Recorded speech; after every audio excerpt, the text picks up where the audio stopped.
하나씩 하나씩 정리하고 있지요.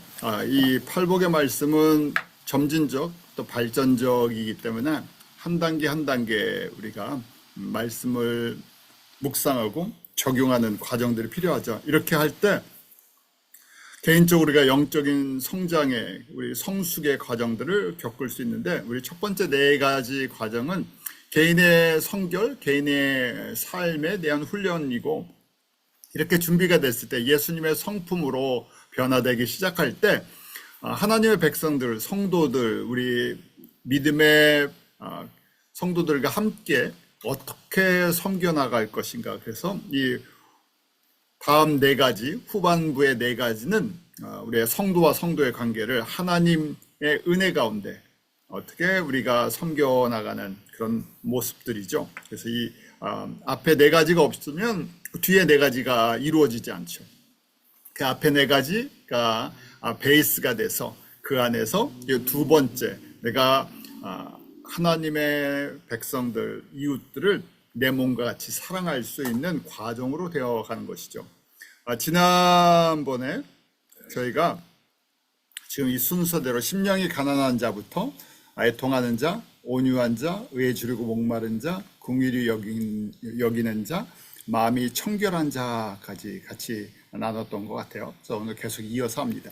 자, 이런 과정을 통해서 영적 성장을 이룬다 그랬습니다. 영적 성장을 이루는 과정의 가장 중요한 것은, 우리도 성장하려면 건강한 음식을 육신에도 필요한 것처럼 영적으로도 하나님의 말씀을 먹지 않고는 성장할 수가 없죠. 그래서 영적 성장에 가장 필요한 것이 무엇인가? 영적 양식이죠. 이 시대 결국 교회도 그렇고 개인도 그렇고 하나님의 나라가 다시 회복되고 성장하고 성숙하기 위해서는 결국 건강한 하나님의 말씀이 교회에서 선포되고 증거되어야 되는 것이죠. 자, 그래서 영적 양식, 이 네 번째 우리 단계였던 의에 주리고 목마른 자가 계속해서 우리 안에서 일어나야 되죠. 하나님의 말씀에 배가 고프고 성령의 기름 부으심에 목마른 것, 이것이 은혜죠. 건강한, 저희가 항상 그러잖아요. 성장기, 우리 성장기를 생각하면 육신적으로요, 돌을 씹어서도 소화를 시킬 수 있다. 돌아서면, 밥을 먹고 돌아서면 또 배고프다. 그래서 저희가 학교 다닐 때는 그러잖아요. 학교 다닐 때는 뭐든지 다 맛있고 뭐든지 먹을 수 있고 먹고 나면 또 배고프고, 그때 제일 많이 키가 한꺼번에 많이들 크잖아요. 마찬가지로 영적으로도 하나님의 말씀에 배고파하고 성령의 기름 부으심에 목말라 하는 것, 언제까지 이래야 되겠습니까? 육신의 성장은 한계가 있지만 영적인 성장은 한계가 없죠. 예수님을 닮아갈 때까지. 그래서 이게 은혜에 받은 증거가, 내가 주님을 만날 때까지, 이 땅의 삶을 마칠 때까지 항상 하나님의 말씀에 배고파하는 것. 이런 이게 복이죠. 그러니까 이 네 번째 복이에요. 이 복이 있어야 내가 계속해서 영적으로 성숙해지고 성장하면서 다음 단계로 넘어가죠. 하나님의 말씀에 대한 여러 가지 성경 구절들이 있죠. 하나님의 말씀, 우리 성령의 검이다. 에베소서 6장 17절이에요. 하나님의 말씀이 우리 안에 잘 정리가 될 때 우리 공격하는 영적인 권세가 생긴다는 것이죠. 결국 하나님의 말씀은 안 얻고 기도만 열심히 한다. 그런데 성령의 능력이 나타났다? 위험한 거라는 얘기예요. 왜요? 정리가 되지 않은 하나님의 말씀으로 성숙해지지 않았는데 칼을 갖고 있는 거예요. 그러니까 칼을 어떻게 쓸 줄 모르죠. 그리고 이 칼을 갖는 것보다 더 중요한 것이, 내가 예수 그리스도 안에서 심령이 가난한 자, 내가 예수님을 닮아가고 사모함이 없으면 나머지 도구는 사실은 위험한 도구가 될 수 있죠. 또 히브리서 4장 12절 우리가 잘 아는 말씀이죠. 하나님의 말씀은 살았고 운동력이 있다. 나에게 적용하면 나를 치유하고 회복시키고 또 성숙하게 만드는 모든 것이 하나님의 말씀의 능력 가운데 있어요. 우리 안에 있는 쓴뿌리나 우리 안에 있는 세상의 어떤 욕망, 정욕, 자랑, 누구나 다 갖고 있잖아요. 그런데 그게 어떻게 정리가 되겠습니까? 사실은 내 자신이기 때문에 이게 잘라져 나가질 않아요. 내가 아무리 노력을 해도 내 자신이잖아요. 그런데 나를 창조하신, 나를 만드시고 나를 다스리시는 하나님의 말씀이 내 안에서 계속 움직이면 그것이 나를 새롭게 할 수 있는 능력이 돼 있죠. 그래서 좌우의 날선 어떤 검보다 예리하다고 돼 있죠. 그러니까 좌우에서 앞뒤로 거기 영어로 보면 더블 엣지드라고 돼 있잖아요. 양면이 다 날이 서 있어요. 얼마나 예리하냐면 우리 혼, 영, 관절, 골수까지 다 만질 수 있다는 얘기예요. 그러니까 이 종합적인 거죠. 우리 병원에 가면 각 분야가 있어요. 그래서 각 분야 전문의들이 있는데 하나님의 말씀은 우리의 영과 혼과 육을 만지실 수 있는 능력이 있으시죠. 왜냐하면 그 말씀으로 하늘과 땅을 창조하셨고 우리를 지으셨기 때문에 그래요. 그래서 그 하나님의 말씀이 우리 생각과 마음과 뜻도 감찰하세요. 비춰주신다는 거죠. 그래서 하나님의 말씀 가운데 나를 볼 수 있는 거, 그게 은혜죠. 자, 심령이 가난한 자, 내가 심령이 가난하다는 걸 알려면 하나님의 말씀의 거울 안에 내가 서 있어야 되겠죠. 그래야 내가 하나님의 말씀 속에서 나를 볼 수가 있어. 이게 은혜라는 얘기예요. 거울을 본다는 거. 요새 이제 저희 아이들이랑 이야기를 하다 보면 너무 디지털 시대가 되다 갖고 어린 이제 학생들이요, 초등학생, 중학생, 고등학생들이 지금 제가 여기 이 아날로그 시계를 못 본대요. 빨리 이 숫자로 돼 있는 걸 보면 이게 안 들어와 갖고 한참 더듬다가 시계를 읽는데요. 왜냐면 그냥 이미 다 디지털로 돼 있는 숫자를 보니까 이 시계 보는 법이 느리대요. 세대가 그렇게 바뀌었으니까요. 저희는 마찬가지로 하나님의 말씀 속에서 나를 보는 훈련이 안 돼 있으면 하나님의 말씀을 보는데 이게 왜 내가 이 말씀 속에 비춰봐야 되지? 그걸 이해를 못하는 거죠. 하나님의 말씀이 살았고 운동력이 있어 좌우의 날선 어떤 것보다 예리하고 우리의 마음과 생각과 뜻을 감찰하시는데 하나님의 말씀 속에 나를 비춰보는 훈련이 안 돼 있으면, 그러니까 그렇게 나를 비춰보려고 그러면 성숙해야 돼요. 어느 정도 성숙해야 되죠. 제가 전에도 말씀드린 것처럼 너무 어리면 거울을 보고도, 학교 가기 전에 거울을 보고도 내 입에 뭐가 묻었는지 이에 뭐가 꼈는지 못 보게 되죠. 이 말씀 속에서 성장해야 하는 그 과정들이 필요한 거예요. 자, 이렇게 성장할 때 하나님의 말씀이 우리의 영의 양식이 되고 동시에 우리에게 하나님의 성품을 만들어주는, 마귀의 성품을 잘라내고 수술하는 능력의 검으로 바뀌죠. 쓴뿌리가 많으면 어떻게 된다 그랬습니까? 히브리서 12장 15절에 보면 하나님의 은혜에 이르지 못하는 자가 있는가 두려워하고 그렇게 돼 있어요. 먼저 쓴뿌리가 갖고 있는 특징은 하나님의 은혜를 받지 못하게 해요. 왜냐하면 은혜가 은혜로 들어와야 되는데 너무 여기 복잡해요.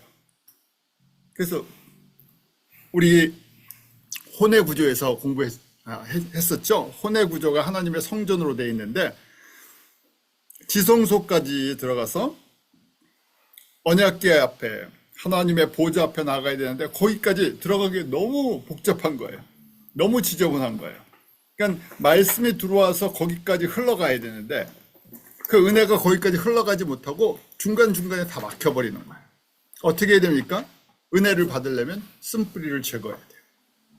그래서 쓴뿌리가 나면 어떻게 되나? 괴로워하고 나를 괴롭게 하고 다른 사람에게도 독성을 입힌다는 거예요. 왜냐면 내 안에 너무 독이 많아서 난 그럴 의도가 아닌데, 난 그럴 마음이 아닌데 할 때가 있죠. 갑자기 분노하게 되든지. 그래서 이 사람이 어떻게 화를 안 낼 수는 없잖아요. 근데 화를 내는데 과하게 또 심하게 해서 많은 사람들에게 상처를 입힐 수가 있죠. 결국은 저에게 이 말씀 속에서 이 과정, 예수님께서 제자들을 부르시고 첫 번째 하신 제자 훈련이고 가장 중요한 제자 훈련이라고 했죠. 왜냐하면 저희가 일반 성도로 그냥 평범하게 살아간다 그러면 이런 하나님의 나라, 하나님의 영광, 기업 이런 거 모르면 이게 무슨 말인지 모르는데 예수님께서 저희를 이렇게 만들어주고 싶으신 거예요. 왜 이렇게 만들어주고 싶으신가요? 저희가 처음부터 보면 복을 주고 싶으셔서 그런 거예요. 왜냐하면 심령이 가난한 자의 복이 무엇이었죠? 천국이 저희 것이다. 아주 쉽게 생각하면 천국의 기업을, 천국의 땅을, 천국의 집을, 천국의 영광을 저에게 많이 나눠주고 싶으세요. 그리고 많이 받으려면 심령이 가난해야 된다는 거예요. 심령이 가난해지려면 내 안에 마귀의 성품, 쓴뿌리가 없어야 된다는 얘기예요. 그러니까 복을 주시려고, 은혜를 주시려고 제자들에게 이 과정을 요구하셨죠. 단순하게 예수님의 제자는 복음을 증거해야 되고 전도해야 되고 선교해야 된다. 그게 우선순위가 아니란 얘기예요. 그러면 예수님께서 부르자마자 내가 너희를 세상으로 보내니 모든 족속으로 제자를 삼아라고 첫 번째부터 명령을 주셨겠죠. 그 명령은 언제 주십니까? 사명은 예수님께서 십자가에 달리시고 부활하셔서 그 4번 강조하시죠. 이제 때가 됐을 때 그때 주세요. 그 전에 준비 과정이 무엇인가? 팔복의 사람이 되라는 얘기예요. 산상수훈의 말씀 속에 준비를 하라는 얘기예요. 사명을 주신 것도 어떻게 보면 저에게 복을 주시려고 그러시는 거예요. 사실은 저희가 뭐 얼마나 대단합니까? 예수님께서 우리와 함께 해주시지 않으면, 성령님께서 우리와 함께 하시지 않으면 우린 증인의 사명을 감당하지 못하죠. 그렇기 때문에 사도행전 시작할 때 몇 날이 못 돼서 너희가 성령으로 세례를 받을 것이다. 그때까지 기다려라 그 말씀하시잖아요. 왜냐하면 성령님이 우리 안에서 예수님이 누구신가를 증거하시는 영이기 때문에 그래요. 그래서 지금 똑같은 얘기죠. 쓴뿌리가 많으면 나에게 오는 은혜가 막히고 나를 괴롭게 하고 갈등하게 하고 또 나를 통해서 예수 그리스도의 복음과 생명이 전달되어야 되는데 쓴물까지 독성까지 같이 전달돼서 나중에 보면 열매가 없어지는 거예요. 자, 그래서 저희가 지금 성장하기 위해서는 하나님의 말씀과 쓴뿌리가 정리가 되고 그다음에 성령의 기름 부으심이 임하는 거죠. 성령님이 기름 부으시면 지금 우리 안에 있는 쓴뿌리가 잘려나갈 때 그걸 태워주기도 하시고 물로 씻어주시기도 하고 이제 말씀의 검으로 잘라낸 부분들이 상처가 우리도 아프죠. 나의 자신인데요. 내 자존심인데 내 인격인데 그래도요. 그때 성령님이 기름 부어서 만져주셔서 기름으로 회복시켜 주시죠. 그래서 온전케 해주시죠. 성령님께서 우리 사람마다 다 똑같이 역사하지 않으세요. 우리 얼굴의 모습이 성품이 다른 것처럼 성령님이 우리 안에서 다양한 모습으로 역사해 주세요.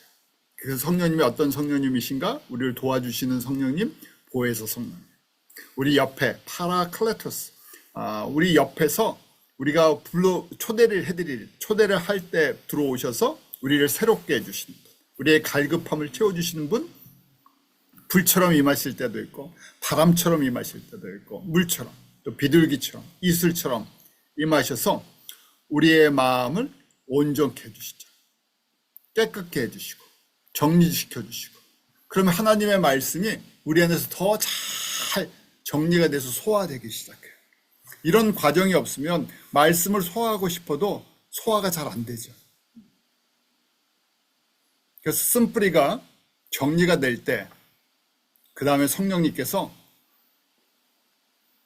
마음껏 움직이실 수 있죠. 왜냐하면 성령님이 우리를 다스리시는 영이신데 저희가 인간론 때 공부를 했었잖아요. 우리 마음의 하트에 예수님의 보좌가 있는데 거기서부터 성령님께서 같이 보혜사로 같이 다스려 주시는데 너무 걸리는 게 많고 지저분하면 이 움직이지를 못하시잖아요. 다 열어드려야 되잖아요. 우리 마음의 혼의 문들을 다 열어드려서 세상의 것들이 마음껏 들어오는 게 아니라 성령님께서 마음껏 들어오셔서 다스릴 때 무엇이 맺히겠습니까? 성령의 열매가 맺히기 시작하죠.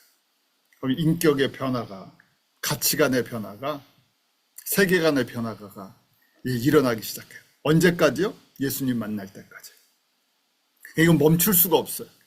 제가 육신의 성장은 멈추잖아요. 그래서 이제 이 정도의 건강이라도 유지해야 되겠다. 그래서 제가 운동도 하고 음식도 이제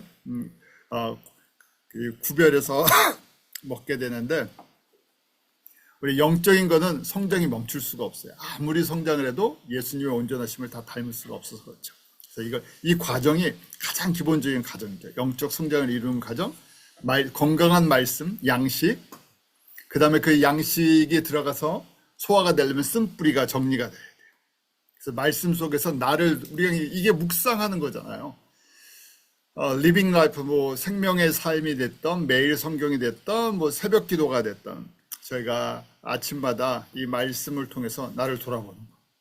그렇게 될 때 이제 내 안에 뭐가 필요해요? 내가 어디가 병이 들고 어디가 아프고 어느 부분에 성령님이 역사하지 못한다는 것이 하나씩 드러나게 되죠. 그 심령이 가난하고 그때 애통하는 거죠. 성령님 이 부분에 예수님의 모습이 나타나지 않습니다. 그때 그러면서 하나씩 이제 이 훈련되어지면서 온유해지죠. 그러면서 더 배고프고 더 목마르고 이러면서 계속 영적으로 성장하는 은혜를 체험하게 되죠.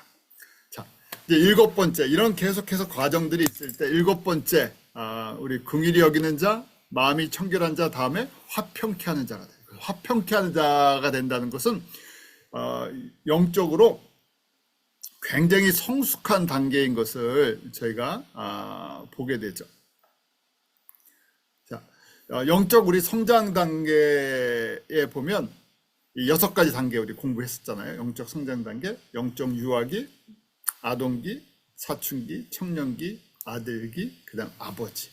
그래서 영적 아들일 때 어린 아들이 아니라 이제 장성해서 독립할 준비가 된 한 가정을 새롭게 시작할 수 있는, 영적으로 얘기하면 재생산을 시작할 수 있는. 그래서 지금 우리 화평케 하는 자는 복이 있나니 마태복음 5장 9절이에요. 하나님의 아들이라 일컬음을 받을 것이다. 그래서 화평케 하는 단계가 되면 하나님의 아들, 영적 재생산을 하는 성숙함에 이제 이른 독립해서 한 가정을 이룰 준비가 됐다.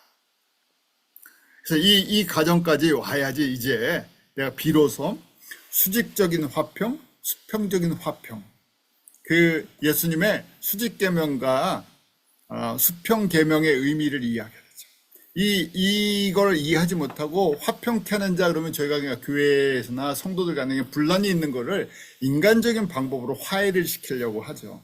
그런 화평이 아니라 이것은 하나님과 관계가 깨진, 죄로 인해 깨진 사람들에게 예수 그리스도를 통해서 화평, 예수님께서 피스메이커로 오셨죠. 그래서 예수님을 통해서 하나님과의 관계가 회복되는 것, 결국 전도와 선교를 통해서 복음이 전달되는 거고, 거기엔 필수적으로 예수 그리스도의 복음이 필요하죠. 다른 것이 없어요. 가장 기본적인 거지만 저희 사형리 같은 소책자 아니면 전도 쪽복음으로 전할 때 가장 중요한 게 예수 그리스도가 하나님과 죄인들의 관계를 연결시키는 브릿지 역할을 하신다는 거죠. 그래서 화평케 하는 예수 그리스도를 온전히 증거해 주는 거죠.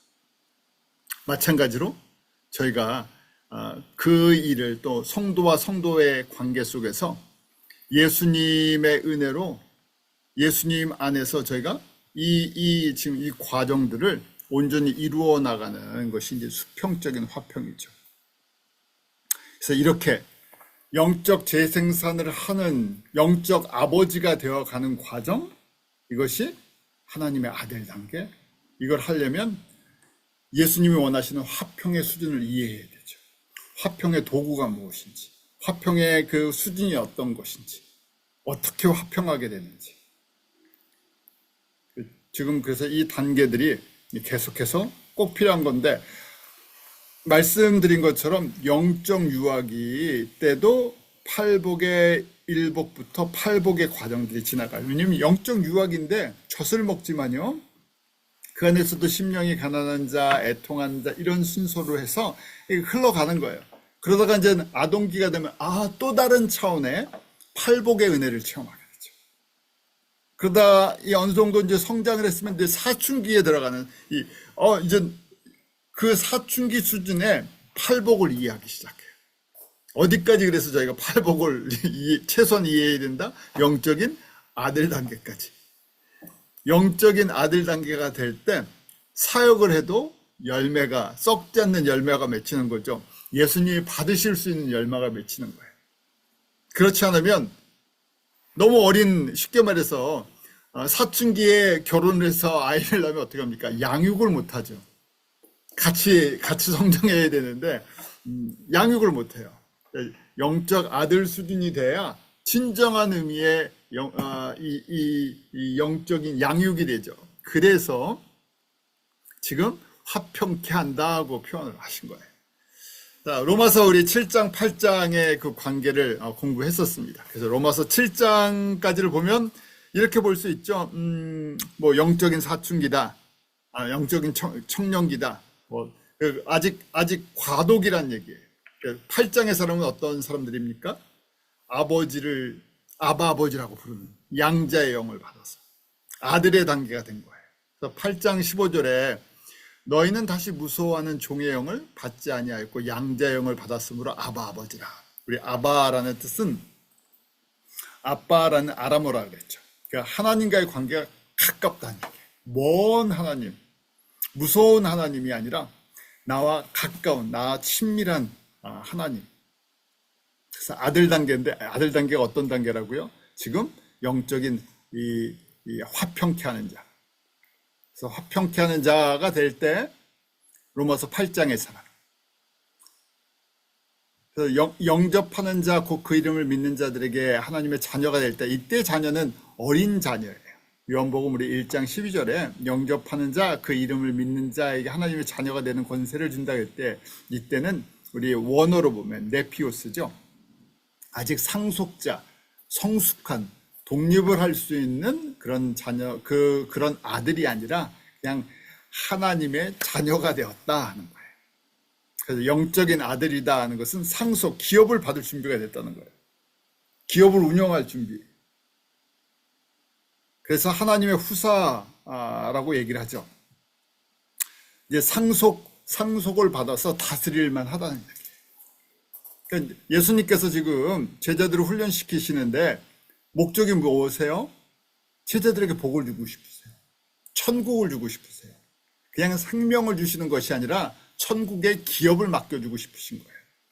예수님이 혼자 다 다스릴 수 있으세요. 손가락으로 지으시고 말씀으로 다 선포하셨어요. 누구의 도움이 필요하신 분이 아니시죠? 능력이 없으셔서 누가 도와주셔야 일을 하시는 분이 아니세요. 그런데 우리에게 영광과 기업을 주고 싶으신 거예요. 그러니까 우리의 생각을 바꿔야 돼요. 결국은 왜 제자들을 부르셨나?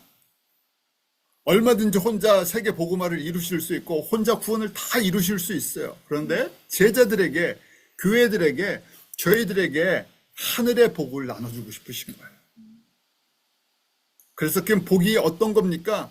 기업을 이어받는 상속자를 만들어주고 싶으시다는 거예요. 그런데 상속자가 되려면 저희도 마찬가지잖아요. 가끔 제가 그런 표현을 하는데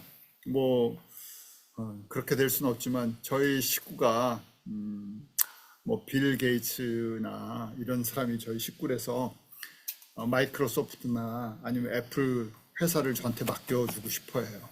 하나를 뚝 떼어서 주고 싶은데 제가 뭘 맡을 능력이 돼야 맡겨주지 않겠습니까? 훈련을 받아야 되는데 애플도 그렇고 마이크로소프트도 그렇고 제가 아무것도 쓸 줄 모르고 다룰 줄도 모르는데 맡겨주면 어떻게 되겠어요? 망하죠. 맡겨줄 수가 없어요. 마찬가지예요. 예수님께서 주고 싶은데 준비를 하라는 얘기예요. 그 준비 조건이 무엇인가? 지금 팔복의 사람들에게 주시겠다는 거예요. 그 중에 어떤 거예요? 화평케 하는 자까지.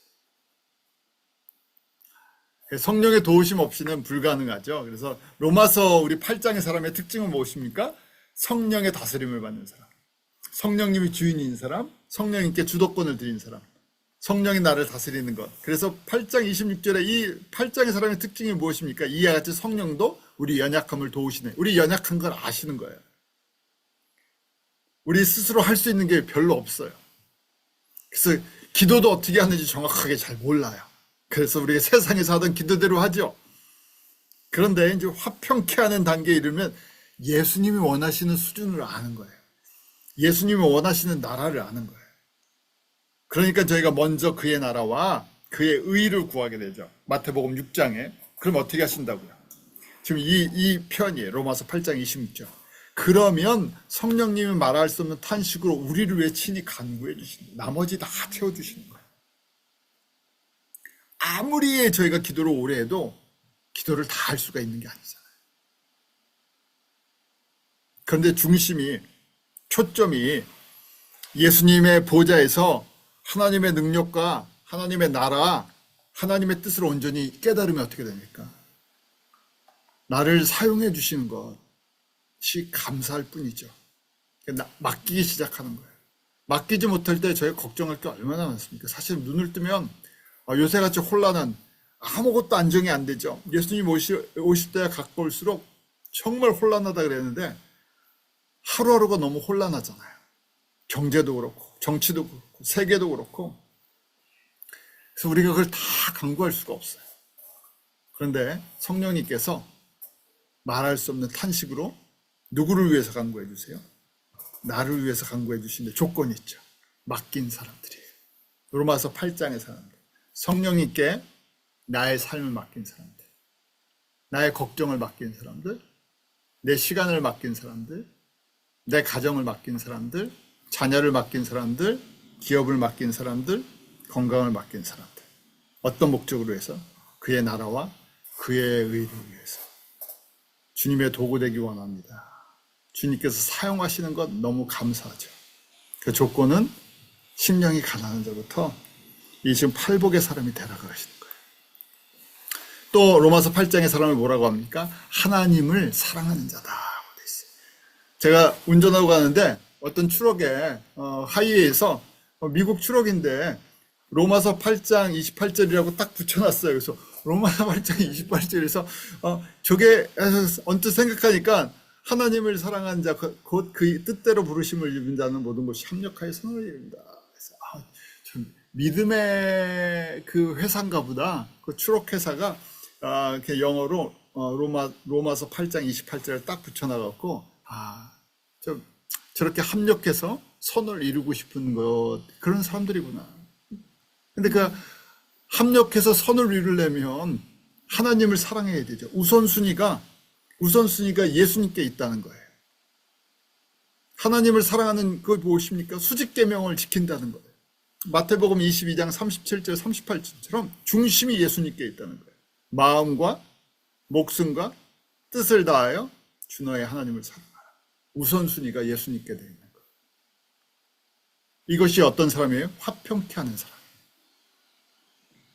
왜냐하면 예수님과의 관계 속에서 내가 우선순위는 무조건 예수님 사랑입니다. 그러니까 그게 화평이잖아요. 예수님이 화평이신데, 화평의 주인이신데 이 관계가 안 돼 있으면 수평적인 화평도 할 수가 없어요. 왜요? 저희가 전달해 주는 화평은 예수 그리스도시기 때문에. 나의 화평이시고 세상의 화평은 다른 방법이 있는 것이 아니라 바로 예수 그리스도 외에는 다른 것이 없기 때문에. 다른 말로 하면 우상을 섬기지 않는다. 근데 우상을 섬기지 않는 사람이 어디 있습니까? 저희 다 우상을 섬기죠. 육신의 눈이 떠지면 우상이 보이고 영의 눈이 떠지면 예수님이 보이고. 그러니까 영의 눈이 자꾸만 더 밝게 떠지려니까 조건이 뭡니까? 앞에 마음이 청결한 자. 마음이 청결한 자가 하나님을 본다는 것이 영적인 눈이 밝아진다는 얘기예요. 영적인 눈이 밝아지니까 어떻게 돼요? 예수님을 더 사랑하고 예수님을 더 의지하고. 근데 영적인 눈이 안 떠지면 어떻게 됩니까? 당장 세상의 것들을 의지할 수밖에 없어요. 그래서 이렇게 예수님을 자꾸만 바라보면 성령님이 더 도와주시고, 또 우리가 이 받을 기업이 무엇인지, 더 천국에 대한 소망, 기업에 대한 소망들이 생기죠. 훈련받는 게 기뻐요. 이 땅에서 훈련받는 게 기쁘죠. 왜요? 제가 파라과이에 가면 가끔 땅 이야기 합니다. 왜냐하면 이제 거기서도 산상수훈, 우르부카에서는 다 끝났고, 산타니에서 산상수훈 말씀 요번에 했었어요. 산상수훈 말씀 끝냈는데, 팔복에 세상에 복이 하나도 없는데 언뜻 듣기에는 땅을 주신다. 온유한 자는 땅을 기업으로 받는다니까 갑자기 무슨 땅을 받겠어요? 그래서 파라과이 땅을 받을 것인가, 천국의 땅을 받을 것인가. 그래서 땅에 대한 이야기를 합니다. 저희도 그렇죠. 이 세상의 땅, 맨하탄의 땅이 아니라 하늘의 땅이에요. 그래서 하늘의 땅의 개념은 어떻게 계산한다 그랬었죠?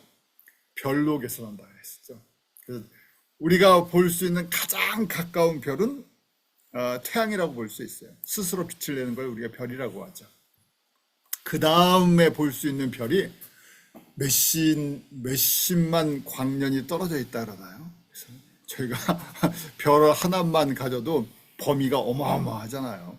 그래서 여러분들이 별을 기업으로 갖고 계시면 저한테는 그냥 행성 하나만 선물로 주셔도 제가 굉장히 천국에 땅이 많아질 것 같습니다. 그래서 여러분들 최소한 별들 1개 이상씩 다 받으셔야 돼요. 그러려면 어떻게 됩니까? 하나님만 사랑하고 의지하셔야 돼요. 자, 이런 사람이 또 뭐라고 돼 있습니까? 우리가 예수님의 신부다. 들림받는 사람들이다. 왜 신부라고 하죠? 영적인 자녀를 낳아서 양육을 하니까. 예수님이 원하시는 신부들이에요. 예수님 오실 때가 가까웠는데 예수님이 원하시는 제자들이 누가 되기를 원해요? 예수님이 사랑하는 신부들이 되기 원해요. 신부가 된다는 것은 영적인 자녀를 잘 낳고 양육을 해서 어디까지 키워줘야 돼요? 영적인 최소한 아들들이 되게 해주셔야 돼요. 왜요? 기업을 받아야 되니까. 예수님이 단순하게 자녀를 많이 낳는 걸 원하시는 것이 아니라 전도를 많이 하는 걸 원하시는 것. 물론 전도 많이 하면 좋으시죠. 당연히 예수님의 뜻이에요. 근데 그 아이들만 낳고 방치되는 것이 아니라 성숙한 영적인 아들의 단계까지 가야 돼요.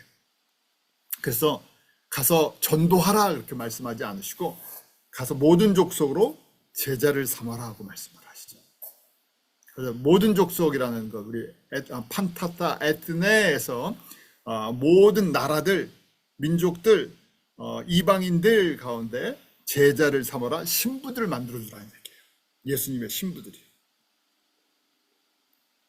거기까지 신부들이 되려니까 신부 교육을 받아야 되잖아요. 신부 교육의 가장 중요한 것이 팔복의 모습을 갖추고 있어야 돼요. 그것이 빛나는 세마포를 입는 과정이죠. 자, 이렇게 화평케 하는 자 다음에 저희가 마지막 복이 의를 위하여 핍박을 받는 자라고 말씀하세요. 아니, 8번째 복인데 의를 위하여 핍박을 받는 것이 왜 복입니까? 복이 될 수가 없죠. 세상의 관점으로 보면 복이 될 수 없어요. 핍박을 받는데 왜 복입니까? 예수님 때문에 의를 위하여 하나님의 나라와 예수 그리스도의 이름 때문에 핍박을 받는다는 거예요. 근데 그게 왜 복입니까? 그러니까 천국이 저희 것입니다. 우리 현재형이라 그랬죠. 첫 번째 복, 심령이 가난한 자는 복이 있나니 천국이 저희 것입니다. 마지막 복, 의를 위하여 핍박을 받는 자가 복이 있나니 천국이 저희 것입니다. 첫 번째와 8번째 복이 다 현재형이에요. 나머지는 미래형인데 무슨 얘기예요? 심령이 가난한 자, 예수님의 성품으로 채워진 자, 그 속에서 천국을 맥시멈 선물로 받고 누리는데 이 땅에서 과정이 있는데 그게 이 땅에서는 예수님의 이름 때문에 하나님의 나라 때문에 핍박을 받는다고 돼 있어요. 핍박도 두 종류죠. 세상의 핍박이 있고 하나님의 공동체 안에서 핍박이 있어요. 그래서 그 예로 선지자들을 보여줍니다. 마태복음 5장 12절에 기뻐하고 즐거워하라 하늘에서 너희의 상이 큼이라 너희 전에 있던 선지자들도 이같이 핍박하였느니라. 왜냐하면 나라가 다르기 때문에 그래요. 구약의 선지자들, 참 선지자들이 핍박을 엄청나게 받았어요. 그래서 그 예를 드는 거예요. 그런데 하늘에서는 상이 엄청나게 큰데 이 땅에서는 핍박을 받았어요. 근데 선지자들이 어떤 핍박을 받았습니까? 그걸 저희가 이제 우리에게 예표로 우리에게 미리 프리뷰를 보여주신 거예요. 구약의 교회를 생각할 때 참 선지자들은 하나님의 뜻을 백성들에게 전달하는 것이죠. 구약의 선지자들의 메시지를 단순하게 정리하면 회개하고 우상을 섬기지 말아라. 또 다른 얘기를 하면 회개하고 하나님만 사랑하라. 우리 십계명의 앞부분이에요. 그게 안 돼 있으니까. 그래서 그렇게 이스라엘의 참 왕은 세상의 왕이 아니라 여호와가 왕이시다. 여호와만 의지하고 사랑하라. 그 메시지라면 싫어하는 사람이 있었어요. 그래서 그 참 선지자를 핍박했죠. 싫어하는 사람들이 누구예요? 내가 왕이라고 생각하는 사람들. 내가 왕인데, 내가 힘이 있는데 회개하고 우상을 섬기지, 나를 우상 취급해버리니까, 세상의 것들을 우상 취급하니까 그거 싫어했죠. 그래서 세상에 정치 파워와 종교 파워를 갖고 있었던 지도자들, 그들이 세상적인 성공이 목적이었어요. 강한 나라를 만들고 여호와의 이름으로 부를 축적하고 사람들에게 인정을 받고, 그래서 핍박을 했죠. 그래서 같은 구약 교회 안에 있는데 기득권을 갖고 예수님의 이름을 가지고 자기의 영광을 구했던 사람들이, 우상을 섬겼던 사람들이 결국 선지자들을 핍박하고 죽였어요. 그래서 선지자 시대를 우리 엘리야 때부터 말라기로 보면 약 400년간이죠. 주전 850년에서 주전 450년까지. 엘리야 때부터 우리가 잘 아는 것처럼 바알을 섬겼죠. 여호와도 섬기고 바알도 섬겼어요. 종교 행위도 하고 예배도 드리고 제사도 지내요. 찬송도 하고 기도도 해요. 동시에 급하면 다 뭐예요? 바알에게 가요. 목적은 이 세상에서 잘 되는 나. 왕들은 뭡니까? 왕들이 바라보는 이스라엘, 북이스라엘과 남유다의 왕들이 바라보는 나라가 있었어요. 그거는 하나님의 나라가 아니라 주변 옆에 있는 나라, 무슨 나라예요? 뭐 애굽을 보든지 이집트를, 아니면 뭡니까? 바벨론을 보든지 아수르를 보든지 강대국을 보는 거예요. 우리도 강대국처럼 돼야 되겠다. 그 강대국이 섬기는 신들을 갖다가 수입을 했어요. 잘 되는 것처럼 보이니까. 그래서 두 가지를 동시에 섬기죠. 사람들은 그거 보면요, 되게 단순해요. 대부분의 구약 성도들은 어떻습니까? 지도자들, 종교 지도자와 왕들이 이끄는 대로 다 가요. 어떻게 보면 어리석죠. 하나님의 구원의 은혜를 체험하면서도 그들은 눈에 보이는 걸 따라갔어요. 그것이 우리에게 이제 똑같은 모습이라는 거예요. 신약 시대 때도 대부분의 사람들이 누구를 따라간다고요? 세상에 힘이 있는 종교 지도자나 영향력이 있는 세상의 모습들. 그러니까 세상적으로는 바알과 이방신을 섬기고요, 교회 가서는 예배드리고 찬송하고 기도해요. 이게 초점이 그러니까 안 맞죠. 세속적인 가치관 그대로 갖고 있어요. 예수님을 아무리 오래 믿었어도 바뀌질 않았어요. 그러니까 거꾸로 참 선지자들이 하는 이야기를 듣지 않습니다. 그 다음에 그 종교 지도자들, 우리 거짓 선지자라 그러죠. 거짓 선지자들이 핍박을 했죠. 왕들도 핍박을 했어요. 우리 엘리야도 정말 계속 도망 다니시죠. 나중에 지쳐서 나 외엔 남지 않았습니다, 그렇게 고백을 해요. 그러니까 남은 자에 대한 말씀을 주시죠. 바알에게 무릎을 꿇지 않은 남은 자를 남겨두셨다. 항상 시대마다 그런 사람들을 남겨두세요. 무슨 얘기예요? 의를 위해서 핍박을 받게 됐어요. 이것이 양면성이에요.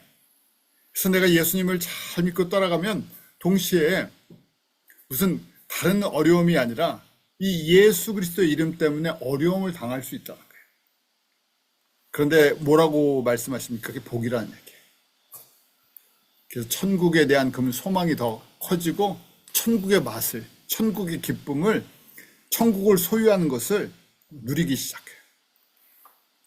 우리가 아는 것처럼 로마서 11장 2절부터 4절에 바알의 엘리야의 예를 들면서 바알에게 무릎을 꿇지 않는 7,000명을 남겨뒀다. 그래서 저희가 이 시대의 남은 자들 되기를 원합니다. 우상에게 무릎 꿇지 않고, 메시지는 간단하잖아요. 우상 섬기지 않고 세상보다 내가 예수님 더 사랑하고, 우리 뭐 물질이 필요 없다, 건강이 필요 없다, 그런 얘기가 아니죠. 우선순위예요.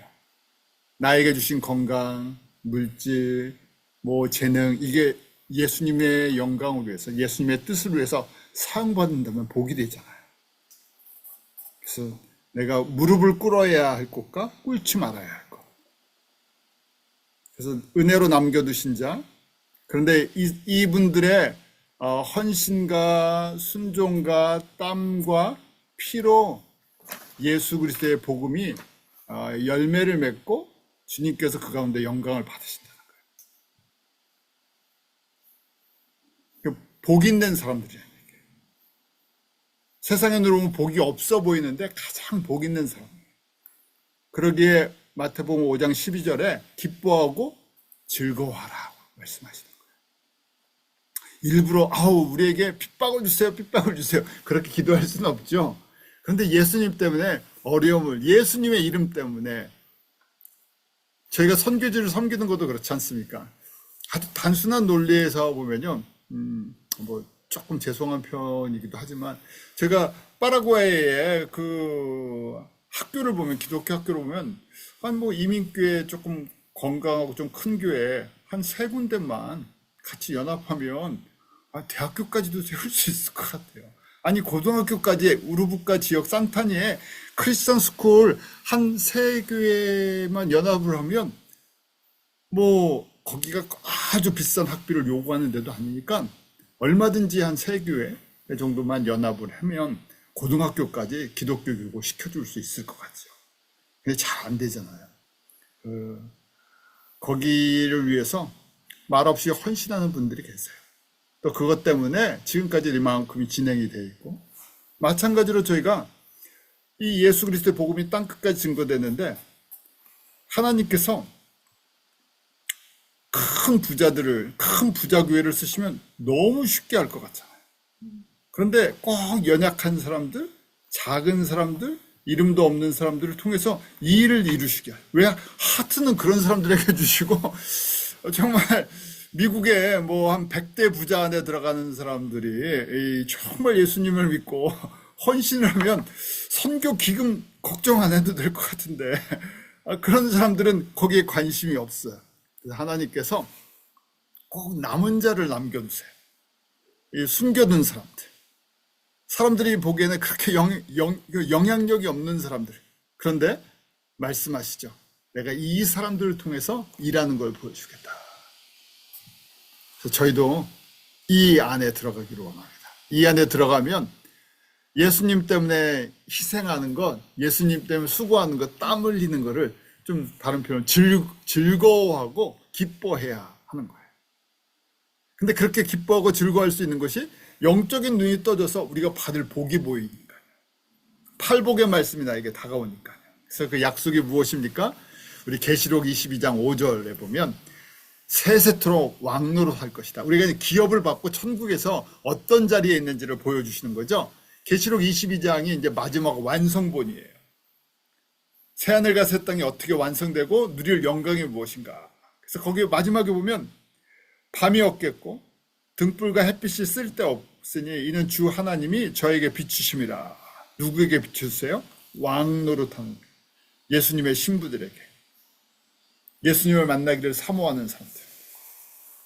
새하늘과 새 땅, 새 예루살렘을 소망하는 사람들. 그러니까 그때 비로소 그 가치가, 우리가 받은 이 복의 가치가 어떤 것인지를 비로소 느끼기 시작하는 거죠. 또 계시록 21장 24절에 보면 만국이 그 빛 가운데로 다니고 땅의 왕들이 자기 영광을 가지고 그리로 들어올래요. 새 예루살렘에 들어가는 모습이에요. 새 예루살렘에 아무나 들어가는 것이 아니라 땅을 갖고 있는 사람들이 들어가는 거예요. 근데 그때는 새하늘과 새 땅이잖아요. 이 땅이 아니라 여기 맨하탄이나 뉴욕의 땅을 갖고 있어서 들어가시는 게 아니라 빌 게이츠나 지금 요새 젠슨 황 같은 그런 사람들이 들어가는 게 아니라 하늘의 땅을 갖고 계셔야 돼요. 그래서 자기 그 받는 영광이 있다는 거예요. Their splendor, 그분들의 영광이 있는데 무슨 영광을 갖고 있어요? 하늘의 기업들이 있어요. 하나님 나라에 500대 기업을 갖고 계신 거예요. 그래야 들어간다는 얘기예요. 그러잖아요. 미국에 500대 기업 스탁이 있다. 이런 게 있잖아. 이것처럼 그런 건데, 새하늘과 새 땅에 새 예루살렘에 들어가려면 그 땅을 갖고 있으셔야 된다는 거예요. 땅을 갖는 방법이 뭡니까? 심령이 가난한 자는 천국이 저일 것입니다. 또 의를 위하여 핍박을 받는 자는 복이 있나니 천국이 저일 것입니다. 팔복의 과정, 첫 번째와 여덟 번째 과정이 없이는 천국의 기업을 받을 수가 없다. 그럼 저희가 이 과정을 잘하면 어떻게 됩니까? 새하늘과 새 땅에서 그 영광을 가지고 새 예루살렘에 들어가는 사람들이에요. 그래서 제가 그 별을 말씀드린 거예요. 별들을 여러분들이 갖고 계신 거예요. 별들을 다스리는. 근데 다스리는데 세상에 다스리는 것처럼 힘과 그런 걸로 다스리는 것이 아니라 섬김과 희생과 땀과 사랑으로 다스리죠. 그것은 위로부터 오는 예수님의 은혜로 가능한 거예요. 누가 도와주세요? 성령님이 도와주세요. 그래야 저희가 뭐라고 고백합니까? 무슨 일을 하고도 하나님의 은혜와 사랑 때문에 해서 그렇습니다. 내가 한 것이 없습니다 하는 거죠. 그래야 우리가 그 보좌 앞에서 영광을 올려드릴 거 아니에요. 24장로들이에요. 이 모습을 보시면 가장 대표적인 모습이 보좌 앞에 있는 24장로들이에요. 받은 면류관이 있죠. 영광의 면류관들이 있어요. 아마 그 은하계들을 받으셨을 거예요. 그런데 그거 어떻게 합니까? 그 면류관을 벗어서 내려놔요. 우리의 능력으로 받은 것이 아니기 때문에 그렇죠. 예수님이 원하시는 거예요. 이 복을 받았는데 우리의 능력, 우리의 잘남이 아니라 은혜인데 그 과정이 내가 철저하게 예수님으로 시작해서 예수님으로 끝나는 것이죠. 그래서 이 그림이 보여야 되는 거예요. 계시록 마지막 클라이막스 최종판이 보여야 저희가 이게 훈련이구나 하고 고백을 하면서 이러면서 내가 예수님 때문에 좀 어려움을 당하고 예수님의 이름 때문에 헌신을 하고 희생을 하는 과정이 감사의 찬송의 고백이 되겠죠. 자, 저희가 이렇게 해서 팔복을 한번 정리를 했습니다. 계속 묵상하시고 우리 예수님 만날 때까지 계속 묵상하시고 저희가 천국에 들어갔을 때 예루살렘에 이렇게 영광 가운데 다들 들어가시는 분들 되시기를 바랍니다. 기도하겠습니다. 하나님 참 감사합니다. 저희들 팔복의 말씀 예수님께서 2000년 전 제자들에게 주신 것처럼 오늘 저희들에게 주심을 감사를 드립니다.